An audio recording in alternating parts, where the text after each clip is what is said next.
Olá para você, está começando Igreja em Saída, o programa que traz até a sua casa, leva até você e toda a sua família as principais notícias de uma igreja missionária no Brasil e no mundo. Que bom ter a sua companhia nessa quinta-feira. A gente começa falando sobre o Conselho Indigenista Missionário, que lançou na tarde desta quarta-feira o relatório Violência contra os Povos Indígenas no Brasil, dados de 2021. Esse evento aconteceu na sede da CNBB e a gente confere um resumo dele a partir de agora. Representantes de povos indígenas dos estados do Mato Grosso do Sul, São Paulo e Rio de Janeiro deram início ao lançamento do documento com uma saudação cantada em sua língua. O bispo auxiliar do Rio de Janeiro e secretário-geral da CNBB, Dom Joel Portela Amado, também esteve presente e falou sobre a defesa dos povos originários.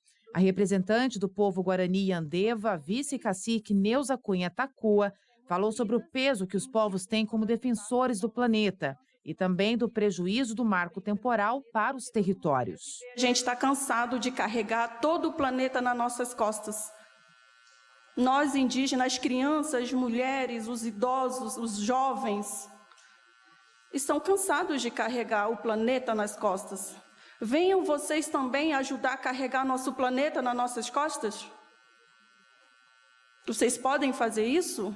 O relatório aponta que o ano de 2021 foi marcado pelo aprofundamento e pela dramática intensificação das violências e das violações contra os povos indígenas no Brasil. A consequência dessa postura foi o aumento, pelo 6º ano consecutivo, dos casos de invasões possessórias, exploração ilegal de recursos e danos ao patrimônio. Em 2021, o CIMI registrou a ocorrência de 305 casos do tipo, que atingiram pelo menos 226 terras indígenas em 22 estados do país. A quantidade de casos em 2021 é quase 3 vezes maior do que a registrada em 2018, quando foram contabilizados 109 casos do tipo. Houveram 176 assassinatos de indígenas no período. Todos os anos, nós temos vontade de chorar, nós sentimos muita revolta no peito, no coração e na cabeça. Todos os anos, nós gostaríamos, não é, que o Brasil, as pessoas, a sociedade, os fazendeiros, os militares, os políticos, tratassem os povos indígenas de outra maneira. Bem, a TV Aparecida conversou com exclusividade com Dom Roque Palocci, presidente do Conselho. Ele falou da urgência em toda a sociedade, não apenas a igreja, olhar para esses povos. Nós vivemos num país marcado por um preconceito, discriminação e, acima de tudo, a indiferença e a agressão com os primeiros habitantes das terras de Santa Cruz. E cada ano os números vão aumentando. Isso significa que a nossa ação, ao invés de ser de proximidade, de respeito aos povos originários, está sendo de agressão, de ocupação, de esbulho possessório e, sobretudo, de uma violência jamais imaginada, né, contra os povos originários. Por isso que nós não podemos ficar indiferentes. Aquela expressão lá do livro do Gênesis, aonde está o teu irmão, é também feita a nós hoje, a ti, a mim, a todos os telespectadores. Aonde estão esses nossos irmãos, que eram mais de 5 milhões na chegada dos portugueses em 1500? Hoje não chega a 1 milhão. Em mais de 500 anos, a população foi diminuindo, porque nós fomos exterminando. Bem, como temos dito aqui nesta semana, a igreja recorda e reza pelas vocações dos religiosos. Irmãos, irmãs, freis e tantos outros que sentiram um chamado para a vida consagrada. O caso da irmã Elza, que tem quase 6 décadas de dedicação ao serviço da igreja.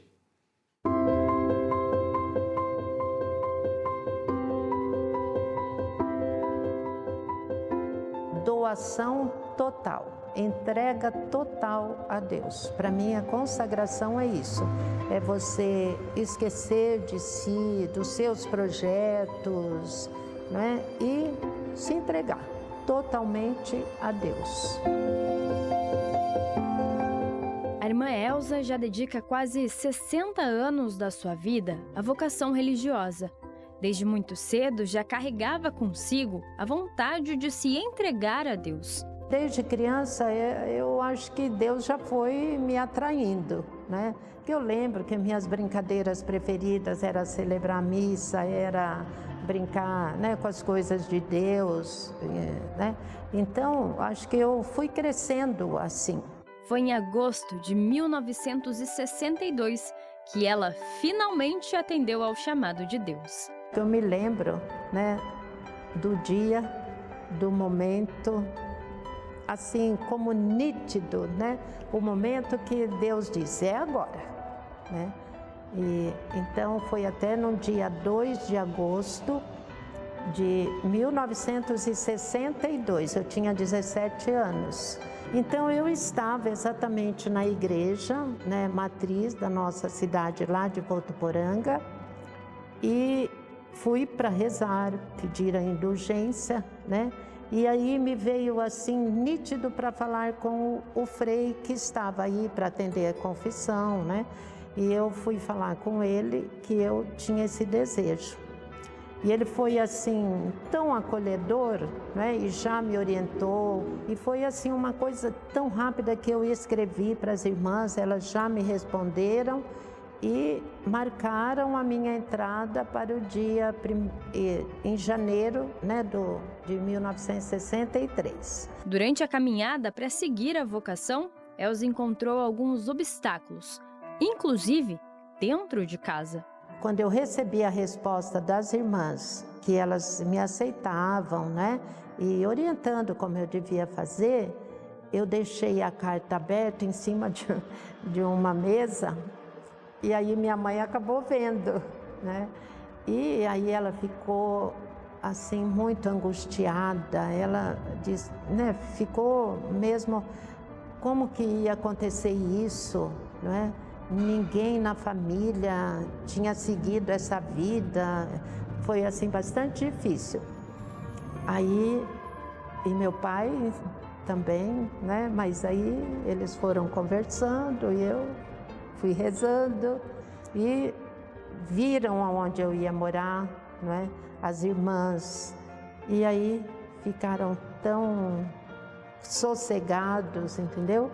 E meu pai, né, minha mãe depois dizia que ele falava para todo mundo que a maior alegria dele era ter uma filha religiosa.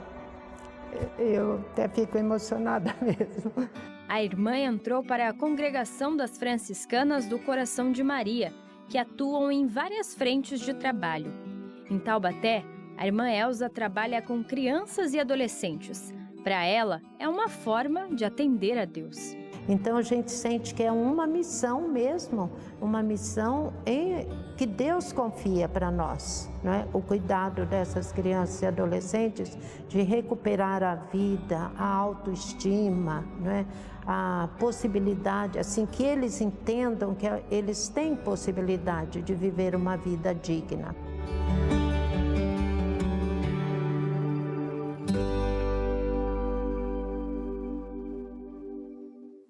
Que exemplo bonito, né, gente? Mais uma vez aqui no programa, aliás, dar os parabéns para a Caroline Correia, para toda a equipe que tem trazido, né, ao longo desse mês essas reportagens tão especiais falando sobre vocação.